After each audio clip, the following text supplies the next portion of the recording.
இந்திய தொலைத்தொடர்பு துறையில் மீண்டும் ஒரு பெரிய அதிர்ச்சி காத்திருக்கிறது. பாரதி ஏர்டெல் மற்றும் ரிலையன்ஸ் ஜியோ நிறுவனங்கள் தங்கள் மொபைல் ரீசார்ஜ் திட்டங்களின் கட்டணங்களை சுமார் 15% உயர்த்த திட்டமிட்டுள்ளதாக தகவல்கள் வெளியாகியுள்ளன.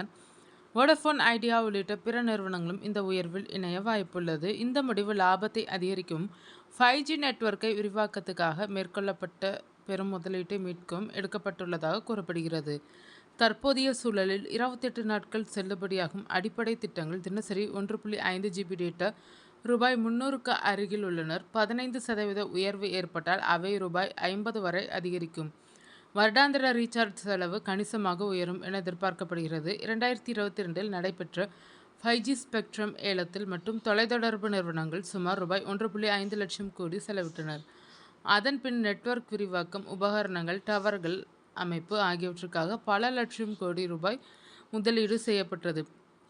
முதலில் இலவச 5G என்று ஈர்த்த நிறுவனங்கள் இப்போது அதன் செலவை ஈடுகட்ட விரும்புகின்றனர்.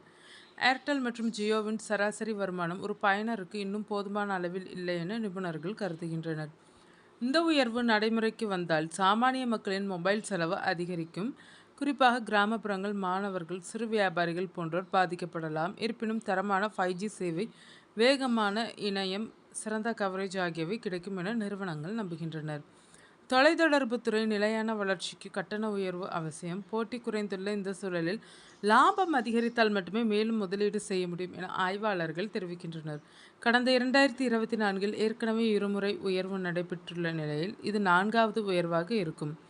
இந்த செய்தி வெளியான பிறகு சமூக ஊடகங்களில் பயனர்கள் அதிர்ச்சியும் எதிர்ப்பும் தெரிவித்து வருகின்றனர். ட்ராய் இந்த விவகாரத்தில் தலையீடு செய்ய வேண்டும் என கோரிக்கைகள் எழுந்துள்ளனர். ஏர்டெல் மற்றும் ஜியோ நிறுவனங்கள் இது பற்றி இதுவரை உறுதிப்படுத்தவில்லை. அதிகாரப்பூர்வ அறிவிப்பு விரைவில் வரலாம் என எதிர்பார்க்கப்படுகிறது. பயனர்கள் தங்கள் ரீசார்ஜுக்கான தற்போதைய விலையில் செய்து கொள்ள பரிந்துரைக்கப்படுகிறது.